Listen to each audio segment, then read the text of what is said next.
How to unrepost TikTok. Hey everyone, welcome back to our channel. In today's video I will show you how you can unrepost on TikTok, so make sure to watch the video till the very end. If you want to unrepost on TikTok, all you have to do is go ahead and first of all make sure to launch the TikTok application.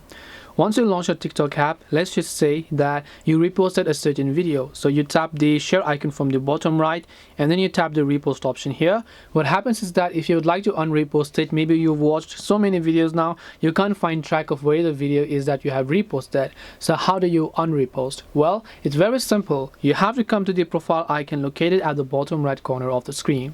Once you come to your profile page, right in the middle you'll find the arrow icon which looks like an infinite loop icon.